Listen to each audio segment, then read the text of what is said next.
Jésus, me voici devant toi, tout simplement dans le silence. Rien n'est plus important pour moi que d'habiter en ta présence. Avec l'orage ou le ciel bleu, avec ce monde et ses naufrages, ceux qui te prient ou bien tous ceux qui restent sourds à ton message. Jésus, me voici devant toi, tout simplement dans le silence. Rien n'est plus important. Dimanche 28 juin 2020, amis auditeurs, bonjour. Nous retrouvons encore pour votre émission catholique du dimanche Parole de vie et d'espérance, donc avec à la présentation Michel Dienne et Georges Faye, à la partie technique Alassane John.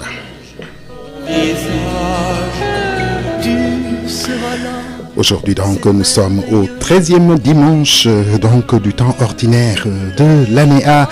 Alors en ce dimanche, la liturgie nous propose les lectures ci-après. La première lecture est tirée du second livre des rois.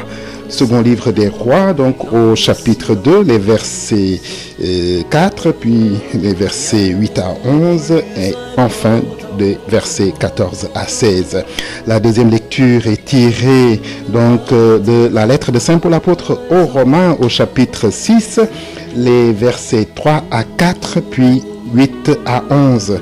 Et l'évangile de ce dimanche et de Saint Matthieu, au chapitre 10, les versets 37 à 42.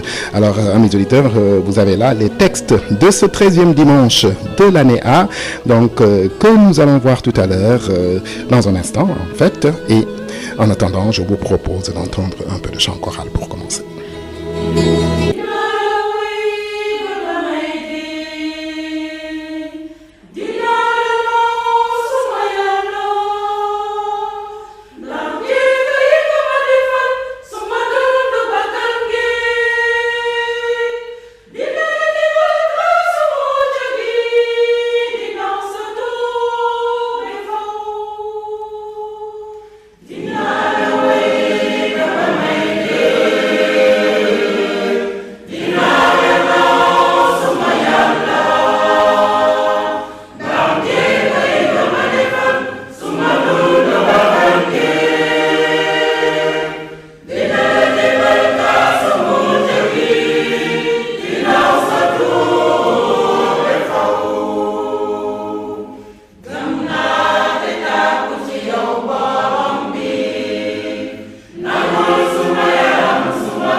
Lecture du livre des rois. Un jour, le prophète Élisée passait à Sunam. Une femme riche de ce pays insista pour qu'il vienne manger chez elle. Depuis, chaque fois qu'il passait par là, il allait manger chez elle. Elle dit à son mari, « Écoute, je sais que celui qui s'arrête toujours chez nous est un saint homme de Dieu. Construisons-lui une petite chambre sur la terrasse. Nous y mettrons un lit, une table, un siège et une lampe. Et quand il viendra chez nous, il pourra s'y retirer. » Le jour où il revint, il se retira dans cette chambre pour y coucher. Puis il dit à son serviteur, « Que peut-on faire pour cette femme ?» Le serviteur répondit, « Hélas, elle n'a pas de fils, et son mari est âgé. » Élisée lui dit, « Appelle-la. » Le serviteur l'appela, et elle vint à la porte. Élisée lui dit, « L'an prochain, à cette même époque, tu tiendras un fils dans tes bras. » Voilà donc, mes auditeurs, ce bref passage de ce qu'on appelle les Fioretti d'Élisée, dont le mot d'ailleurs signifie Dieu aide, et donc qui sont des récompenses divines. Et ici, il s'agit d'une récompense donnée à une Sunamite qui, sans rien attendre en retour, a offert l'hospitalité à un prophète. Alors, on voit beaucoup de points communs ici dans ce texte avec plutôt l'annonce faite à Sarah, n'est-ce pas, de la naissance d'Isaac. Dans les deux cas d'ailleurs, l'hospitalité donnée au messager divin est récompensée. Et cela, bien entendu, rejoint la parole de Jésus dans l'évangile de ce jour, lorsqu'il nous dit « Qui vous accueille, m'accueille, Michel ». Oui, tout à fait. Et c'est bien de le souligner, en fait, parce que c'est un texte qui nous rappelle éminemment donc ces trois anges qui viennent visiter Abraham au chêne de Mambré, et que Abraham reçoit avec beaucoup d'égards, d'ailleurs, en tuant un chevreau, en préparant tout ce qu'il faut pour les recevoir de manière très honorable. Et voilà qu'ils vont dire à Sarah, tu auras un enfant avant l'année prochaine à cette époque-ci. Et là, la Sunamite, donc, dont il est question ici, a déjà su reconnaître en Élisée un homme de Dieu, puisqu'elle dit à son mari, eh bien, écoute, cet homme, je crois que c'est un saint homme de Dieu, et faisons-lui une chambre. Donc accueillons-le chez nous pour que chaque fois qu'il passera par là, qu'il vienne demeurer chez nous. Et voilà la sollicitude de Élisée qui va dire à son serviteur Géasi, que veux-tu, que peut-on faire pour cette femme? Et elle va lui dire, elle n'a pas de fils et son mari est âgé. Et Élisée va faire appeler la femme pour lui dire, à cette même époque, au temps fixé pour la naissance, tu tiendras un fils dans tes bras. Donc la précision est très claire. Mais la parole de Dieu n'est pas là d'abord pour nous donner des précisions historiques ou géographiques, c'est pour nous donner le sens un peu de cette relation d'amitié entre le prophète et une famille de Sunam. Et c'est comme pour nous dire que c'est le reflet de l'alliance de Dieu avec son peuple Israël. Une histoire faite de fidélité, d'amour. Et cette femme est dans la fidélité. Mais comme Sarah, elle sera dubitative. Elle dira même au prophète, un homme de Dieu ne ment pas. Pourquoi me trompez-vous? Parce que c'était trop beau pour elle, et il va se faire qu'elle va enfanter à l'époque, au moment donc précisé par Élisée, elle va avoir un fils. Et donc, c'est pour dire que l'accueil est extrêmement important, et en accueillant quelqu'un, un frère, une sœur, son prochain, c'est Dieu même que nous accueillons parce que Dieu habite le cœur de l'homme. Et c'est la leçon qui nous est donnée aujourd'hui. Comment ouvrons-nous notre cœur à l'hospitalité envers les autres, mais également comment ouvrons-nous notre cœur pour accueillir Dieu aujourd'hui dans nos vies. Oui, c'est bien cela, Michel, effectivement. Nous sommes tous conviés aujourd'hui à l'accueil. L'accueil de Dieu, bien sûr, mais comme tu l'as dit, l'accueil aussi des autres, puisque les deux sont indissociables. On ne peut s'ouvrir à Dieu sans s'ouvrir aux autres, en fermant la porte aux autres.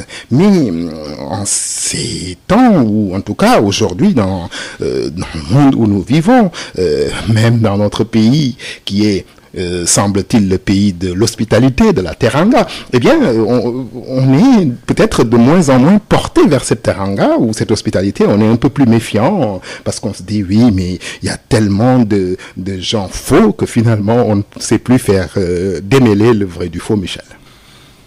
Tout à fait. Et c'est vrai, hein, c'est vrai. Pour être plus précis, on vit beaucoup d'arnaques, de coups bas, de gens qu'on reçoit et qui nous donnent un coup de pied après, des gens ingrats.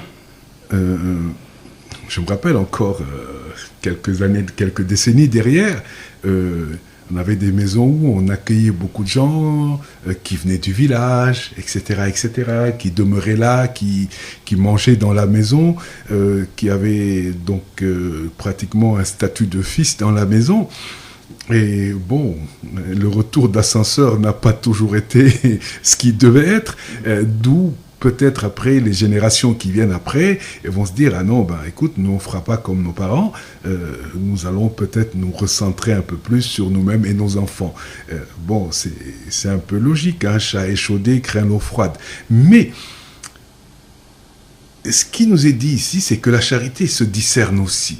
Et là, la femme Sunamite a su reconnaître, a su discerner en Élie quelqu'un de juste, quelqu'un de droit, un saint homme de Dieu, nous dit le texte. Et donc, a priori, quelles que soient les déceptions, les blessures, apprenons toujours déjà à regarder et à discerner pour justement ne pas laisser passer à côté une chance d'accueillir quelqu'un qui peut-être vient pour nous apporter quelque chose de la part de Dieu, ou qui, tout simplement, de par sa présence, peut nous instruire de beaucoup de choses. Et toute l'histoire de la Bible est faite de rencontres, en fait. Nous voyons la Samaritaine, qui quand même accepte de dialoguer avec Jésus, malgré tout ce qui divise leurs deux peuples. Nous avons vu Zachée inviter Jésus chez lui. Et donc, nous avons vu beaucoup de rapports d'échange, d'hospitalité qui ont débouché sur des choses très, très positives. Et je veux dire, malgré le contexte, il nous faut toujours laisser une chance à l'accueil de l'autre, à l'hospitalité, parce qu'en le faisant, c'est Dieu lui-même que l'on reçoit. Tout à fait. Alors, amis auditeurs, je rappelle que vous suivez Parole de vie et d'espérance en ce 13e dimanche du temps ordinaire de l'année A. Je vous fais entendre un peu de chant choral avant de poursuivre.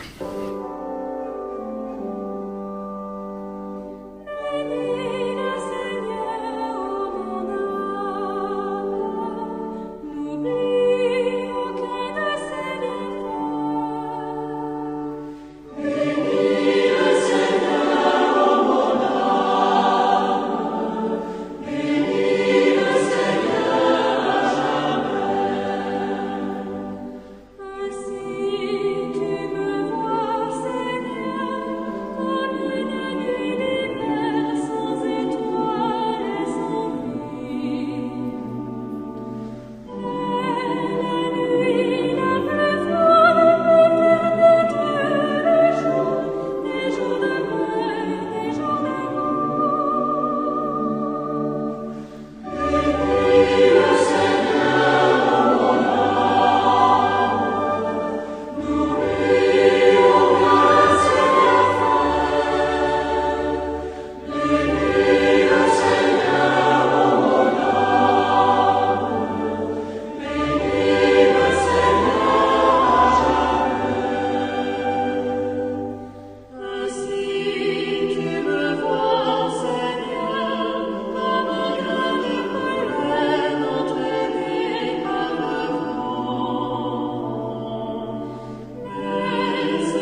Évangile de Jésus-Christ selon saint Matthieu. Jésus disait aux 12 apôtres, « Celui qui aime son père ou sa mère plus que moi n'est pas digne de moi. Celui qui aime son fils ou sa fille plus que moi n'est pas digne de moi. Celui qui ne prend pas sa croix et ne me suit pas n'est pas digne de moi. Qui veut garder sa vie pour soi la perdra. Qui perdra sa vie à cause de moi la gardera. Qui vous accueille m'accueille, et qui m'accueille accueille celui qui m'a envoyé. Qui accueille un prophète en sa qualité de prophète recevra une récompense de prophète. Qui accueille un homme juste en sa qualité d'homme juste recevra une récompense d'homme juste. Et celui qui donnera à boire même un simple verre d'eau fraîche à l'un de ses petits en sa qualité de disciple, amen, je vous le dis, il ne perdra pas sa récompense. Voilà, mes auditeurs, la page d'évangile que la liturgie nous propose en ce 13e dimanche de l'année A. Alors, tout sacrifier jusqu'à sa propre vie, c'est en gros ce que Jésus demande à ceux, n'est-ce pas, qu'il envoie. Et cela correspond à ce qu'il a fait lui-même pour accomplir sa mission. Entre eux et lui, ce qu'il a envoyé, la relation est semblable à celle qui l'unit au Père. Quiconque leur portera secours quand ils seront pourchassés à cause de leur ministère, ou lorsqu'ils seront dans le besoin, recevra une récompense identique à la leur. Bien plus, la moindre assistance prêtée aux plus petits des disciples, ou même des enfants, est également assurée de se voir prise en compte au jour du jugement. Ainsi donc, amis auditeurs, dans ce texte de l'Évangile, eh bien, on constate que Jésus a des paroles qui peuvent peut-être même choquer. Donc, si on les lit au premier degré, si on ne les situe pas dans leur contexte, est-ce que Jésus viendrait condamner les liens familiaux? L'amour, n'est-ce pas, des enfants pour leurs parents, l'amour des parents pour leurs enfants? Non, pas du tout. Notons bien que Jésus s'adresse aux 12, à ses disciples, avant de les envoyer en mission.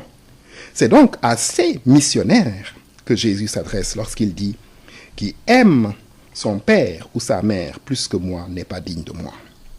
Ce qui est donc, disons, dénoncé par Jésus, c'est un amour qui deviendrait une sorte de carcan, qui donc renfermerait chacun sur son horizon immédiat et qui rendrait aveugle, n'est-ce pas, sur les besoins de l'humanité et la nécessité de faire entendre à tous, n'est-ce pas, la bonne nouvelle du salut, c'est-à-dire l'Évangile. Ceux qui ont compris ce message, ce sont, on peut le dire, les missionnaires partis aux 4 coins du monde.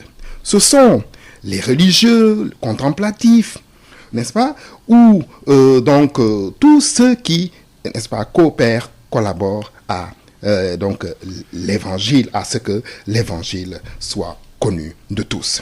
Suivre Jésus n'est pas sans contrepartie. En perdant sa vie pour le Christ, le disciple se voit identifié à lui. Qui m'accueille, qui vous accueille, m'accueille. Accepter de perdre sa vie, c'est-à-dire de la donner en fait aux autres, c'est Michel Lagagné.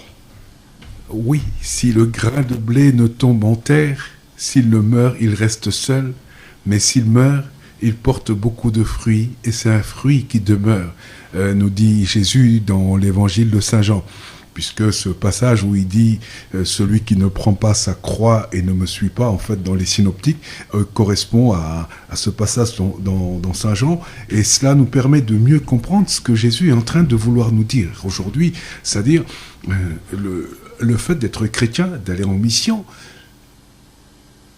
pose forcément des choix cornéliens par rapport à notre zone de confort, par rapport même à certains liens familiaux. Et Jésus nous dit, il y a des moments où, comme Abraham, il faut que tu quittes ton pays, ce que tu aimes, et que tu ailles là où je t'envoie. Hein, comme tu parlais des missionnaires tout à l'heure. Mais ce n'est pas seulement pour les missionnaires également. Hein. C'est, je pense, hein, quand on prend le texte, c'est tous les chrétiens qui sont invités justement parfois à faire ces choix. Et parfois même dans nos familles, nos convictions peuvent être source de conflits. Hein. Combien de gens qui se sont sentis appelés à la vocation religieuse, par exemple, ont dû essuyer bien des écueils, bien des frictions familiales. Non, tu es mon seul fils, comment vas-tu te faire prêtre? Il faut que tu assures ma succession, il faut. Et donc, c'est par rapport à toutes ces contraintes familiales. Nous voyons le jeune homme à qui Jésus dit va, vends tout ce que tu as, viens, suis-moi. Il avait beaucoup de biens, il n'a pas pu s'en départir. Nous voyons encore ce disciple qui disait Seigneur, laisse-moi d'abord aller enterrer mon père et après je te suivrai. Et Jésus lui dit mais non, celui qui met la main à la charrue, s'il regarde en arrière, il n'est pas digne de moi. Et donc, il y a un choix cornélien qui est là et qu'il faut assumer. Et parfois, par amour pour Jésus, par amour justement pour la mission et l'évangile, on va être appelé à faire des choix qui vont causer toujours peut-être des tensions familiales, etc., etc. Voilà. Mais, et c'est ce que Jésus nous dit. Après, on va perdre des choses, hein, c'est normal. Mais Jésus nous dit, celui qui perd sa vie, la gagne. Celui qui donne sa vie pour moi, la gagne. Même le plus petit verre d'eau que vous donnerez à l'un de ces petits, comme disciples, il ne sera pas perdu dans le royaume de Dieu. Alors là également, la tentation serait de rentrer dans une relation de donnant-donnant avec Dieu. Alors que ce que Dieu nous donne est largement supérieur à tout ce que nous pouvons attendre de lui, parce que ce que Dieu nous donne justement est du domaine de l'être, est du domaine de l'existentiel. Et comme dit Paul, je suis pharisien, fils de pharisien, de la tribu de Benjamin, citoyen romain selon la naissance, etc. Mais toutes ces choses, aujourd'hui, je les considère comme une perte. Mon seul gain, c'est Christ. Et c'est ça. Tout ce que nous faisons, le faire gratuitement, au nom de Jésus et par amour pour nos frères, parce que c'est cela que Dieu attend de nous. Mais ce que Dieu nous donne en retour, c'est pas des termes d'échange, de commerce, etc. Non, parce que Dieu nous donnera au-delà, parce que tout ce que nous cherchons, le but ultime, c'est de courir la course et de gagner le prix. Et le prix, c'est quoi? Si nous mourrons avec lui, nous ressusciterons. Oui, tout à fait. Tu l'as dit, hein, Michel, je parlais de la mission et c'est vrai que elle incombe, n'est-ce pas, à tout baptiser, hein, donc voilà. Et c'est vrai encore ce que tu disais, parfois on est sujet à donc l'incompréhension, à des interrogations, notamment des gens parfois se demandent, hein, donc parfois parmi les chrétiens, parfois en dehors, hein, donc ils disent oui, mais comment on peut décider d'être prêtre, voilà, donc de ne pas avoir de femme, de Qu'est-ce ne pas qui avoir lui est passé par la tête? Oui. Et moi, quand je dis parfois aux élèves, aux étudiants que le prêtre, tout prêtre a l'équivalent d'un doctorat. Un doctorat, absolument. Ouais. Tous les prêtres ont l'équivalent d'un doctorat. C'est bac plus 6 pour être prêtre. Ouais. C'est bac plus 6. Voilà. Et donc, les gens se disent, oui, mais ça, c'est un gâchis. On a bac plus 6 pour être prêtre. On n'a pas de femme, on n'a pas d'enfant, on ne travaille pas, on n'a pas une maison, on ne s'enrichit pas, etc. Mais c'est parce que, effectivement, donc, eh bien, ces prêtres-là ont fait un choix. Un choix, c'est-à-dire annoncer l'évangile, suivre le Christ, préférer le Christ à leur carrière personnelle, à des avantages, etc. Donc à la vie et au confort d'ici-bas. C'est préférer cette récompense, même si, encore une fois, c'est pas en ces termes-là d'échange ou de commerce que ça se fait, mais c'est un engagement, c'est un don total et gratuit, n'est-ce pas, au Christ, véritablement, et à l'évangile, Michel. Oui, dans le domaine de Dieu, tout est du domaine de la grâce, en fait. Hein, et dans une société où le mérite est vraiment porté au pinacle, nous-mêmes, nous avons parfois des problèmes à accepter que ce que Dieu nous donne, c'est par pure grâce, c'est gratuit, que nous ne le méritons pas. Et je veux dire, on a même cette tentation parfois de vouloir gagner le salut à la force de notre poignet. Paul nous le dira dans la deuxième lecture. Donc, c'est un peu compliqué. Et hier, je regardais encore les ordinations à Lourdes du diocèse de Paris, et je voyais, il y en avait un qui était polytechnicien, qui avait, après ses études et son diplôme, choisi d'être prêtre. Ouais. Bon, voilà, il y en avait un, c'était un architecte qui était de l'île Maurice. Et ben voilà, c'est des gens qui étaient là avec... il y en avait un autre qui avait même une longue carrière parce qu'il a 51 ans, et vocation tardive, qui décide d'être prêtre. Je veux dire, malgré son statut et tout. Hein. Et en fait, c'est des choix qu'on ne comprend pas quand voilà, une assistante de direction dans une grande société va au couvent. On se dit, mais attends, qu'est-ce qui lui arrive, quoi ou bien, comme dirait un de mes amis, déception amoureuse. Mais non, ce n'est pas ça. En fait, c'est un appel qui est là, qui est fort, qui prend de l'amplitude, voilà, qui se manifeste plus ou moins rapidement dans la vie des gens, mais on finit toujours par répondre à la vocation après des hésitations, après des tensions. Finalement, quand on se rend compte que c'est le chemin, eh bien, on y va. Oui, tout à fait. Alors, donc, on le voit bien, hein, donc, et ces propos du Christ doivent aussi nous faire réfléchir, hein, donc, parce que souvent, on pense que la mission, c'est les autres, c'est ceux qui sont consacrés, c'est les ministères consacrés ou ordonnés, etc. La mission, c'est nous tous, et c'est quoi notre champ de mission? Mais c'est là où nous vivons, c'est là où nous travaillons, etc. Donc, nous avons toujours effectivement par notre façon de vivre, d'agir, de travailler, etc., à montrer que, eh bien, nous témoignons donc de l'Évangile et du Christ. C'est à notre comportement, à nos actes, comme le dit le Christ, que le monde verra, eh bien, que nous appartenons au Christ lui-même. Oui, je crois que nous avons besoin d'une relecture vraiment de Vatican II et de la Constitution sur l'apostolat des laïcs, parce que c'est important en fait de comprendre qu'aujourd'hui nous sommes depuis Vatican II dans ce qu'on appelle la co-responsabilité, hein, et donc au nom de la subsidiarité en fait il y a des choses qui aujourd'hui ne seront pas faites par les prêtres, parce que les prêtres, les religieuses ne peuvent pas tout faire, et malheureusement on est encore dans une situation de Vatican I où on attend tout du prêtre, de la sœur, même quand on doit prier ou faire quelque chose. Bon, nous avons servi. Bon, d'accord. Attends. Tout à fait. Mais non. Hein, le jour où la sœur n'est pas là, on va faire quoi? On va se croiser les bras. Non. Alors que, voilà, nous avons tout reçu, hein. Comme dit Paul dans l'Épître aux Corinthiens, le Saint-Esprit, il répand ses dons et ses charismes comme il le veut, sur qui il veut, pour le bien de la communauté. Et justement, beaucoup d'entre nous, les talents qu'ils ont reçus, ils les ont enfouis, ils les font même pas fructifier. Et la mission, elle est là. Hein, la pastorale des couples est là, hein, celle des enfants, etc. Et ça, je crois que tous les pères de famille, ceux qui vivent en couple, devraient s'y engager de manière à donner justement à cette dimension apostolique, à toutes ces choses-là, et de les densifier pour qu'on puisse réellement les vivre.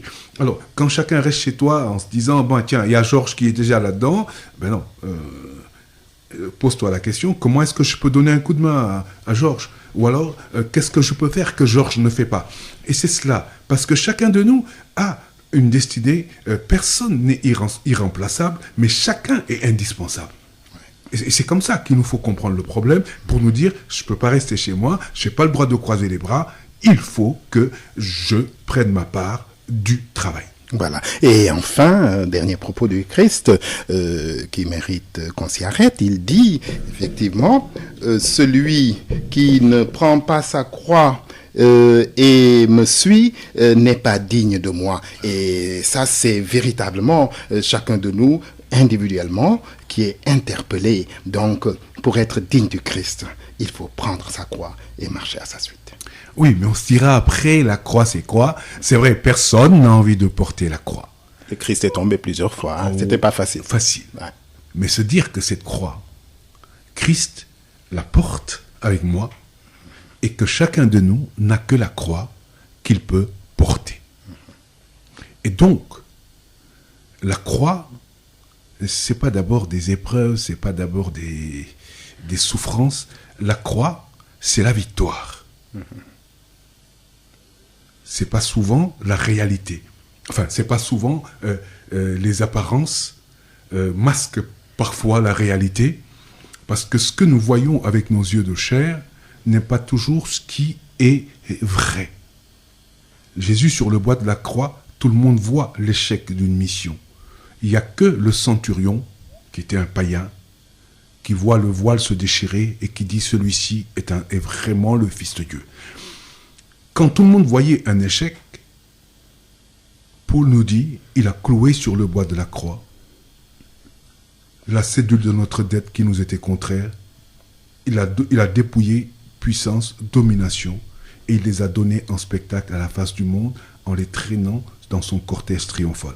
Voilà ce qui se passe réellement sur le bois de la croix à Golgotha, que nous ne voyons pas, parce que nous ne regardons que l'apparence. Cet homme si puissant en œuvre et en parole, voilà, et Ponce Pilate, on l'a crucifié, basta, c'est fini. Alors que ce n'était pas cela. Et parfois, dans la vie d'un chrétien, la croix, les épreuves, les difficultés ne sont que des escaliers pour notre ascension. Si Joseph n'avait pas été vendu comme esclave en Égypte, on n'aurait pas parlé de lui dans la Bible. S'il n'y avait pas eu Goliath que personne n'a accepté d'affronter, on ne parlerait pas de David, etc., etc. Et comme je dis souvent, nous rendons compte que dans la Bible, Dieu écrit des histoires extraordinaires avec des hommes tout à fait ordinaires. Et que chacun de nous, la croix ne doit pas être quelque chose qui nous inhibe, qui nous empêche d'avancer. Prenons-la allègrement, parce que sur ce chemin où nous nous engageons, quelqu'un est déjà passé avec la croix et a remporté la victoire pour nous. Tout à fait. Alors, amis auditeurs, donc, je rappelle que vous continuez de suivre Parole de vie et d'espérance sur Sud FM, encore un intermède de chant choral.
Lecture de la lettre de Saint Paul apôtre aux Romains. Frères, nous tous qui avons été baptisés en Jésus-Christ, c'est dans sa mort que nous avons été baptisés.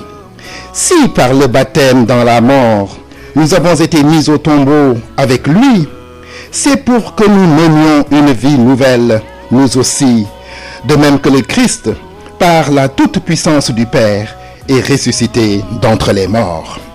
Et si nous sommes passés par la mort avec le Christ, nous croyons que nous vivrons aussi avec lui. Nous le savons en effet, ressuscité d'entre les morts, le Christ ne meurt plus. Sur lui, la mort n'a plus aucun pouvoir, car lui qui est mort, c'est au péché qu'il est mort une fois pour toutes. Lui qui est vivant, c'est pour Dieu qu'il est vivant. De même, vous aussi, pensez que vous êtes morts au péché et vivants pour Dieu en Jésus-Christ. Voilà, amis auditeurs, Michel, c'est malheureusement le temps, c'est toujours comme ça, de dimanche en dimanche.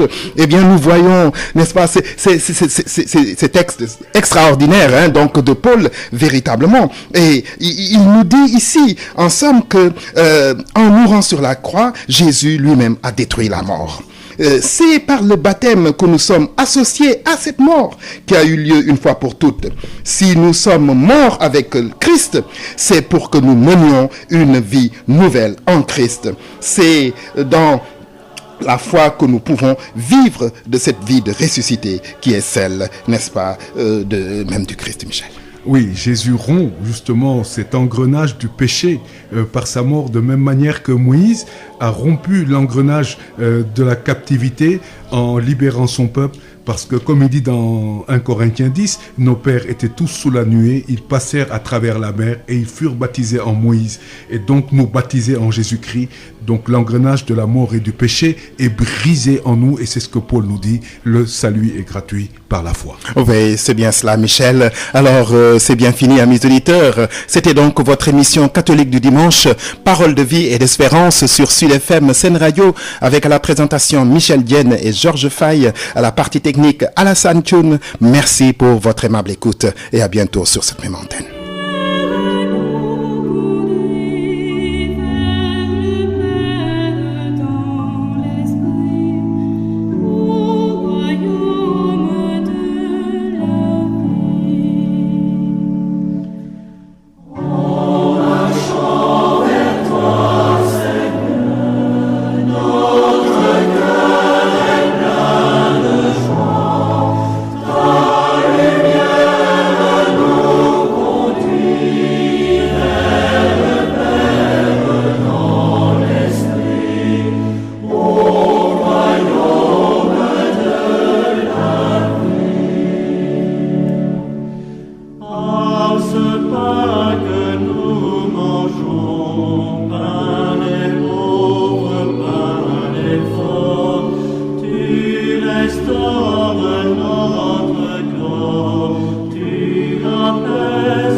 Que vous soyez à travers le monde, téléchargez l'application Sud FM Radio Sénégal pour écouter en direct ou en replay vos émissions préférées. L'appli Sud FM Radio Sénégal est disponible sur Android et Windows Phone. Sud FM, première radio privée du Sénégal.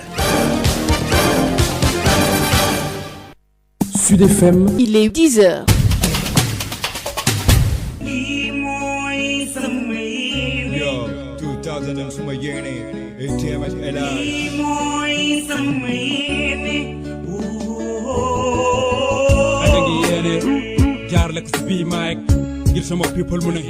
Covid-19, le Sénégal franchit le cap des 100 morts. Le chef de l'État, mis en quarantaine, comment cette situation est gérée à la présidence? Comment expliquer qu'en pleine pandémie, l'accès à l'eau devient si pénible à Dakar comme à l'intérieur du pays? Gestion du foncier, Gadaï reste encore à travers la gorge de ses habitants avec l'image de la violence qui a été exercée sur une femme. Annulation ou moratoire de la dette africaine. Seydou Gueye, ministre conseiller de la communication de la présidence de la République, sans détour à objection. Il est l'invité de Bao Margué dans Objection de ce dimanche 28 juin 2020 à partir de 10h sur la 98.5 et sur l'ensemble du réseau synchronisé de Sen Radio. Objection, c'est l'émission de la rédaction animée par Bao Margué.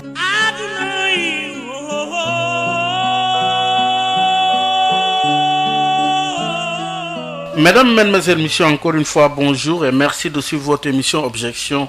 Objection qui reçoit ce dimanche Seydou Gueye, Monsieur le ministre, bonjour. C'est un plaisir de vous recevoir à l'émission Objection. Merci d'être venu. Merci Bayoumar, merci beaucoup de nous avoir conviés à cet échange d'une heure, au cours de laquelle j'espère que vous n'aurez pas beaucoup d'objections à me porter.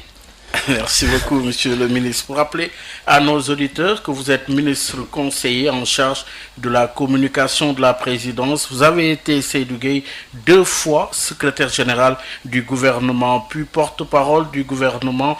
Vous avez aussi été directeur de cabinet adjoint du président de la République. C'était en 2015. Alors, parlons d'actualité, c'est également revenir sur la disparition de 3 figures emblématiques. Je veux parler de Feu Pape Malick Sy, porte-parole de Tivaouane, du khalife général de Thiénaba, Seck Serigne Cheikh Ahmad Tidiane Seck, mais auparavant, il y avait la disparition de Feu Tamsir Sakho. Dites-nous, que représentent ces 3 figures pour vous?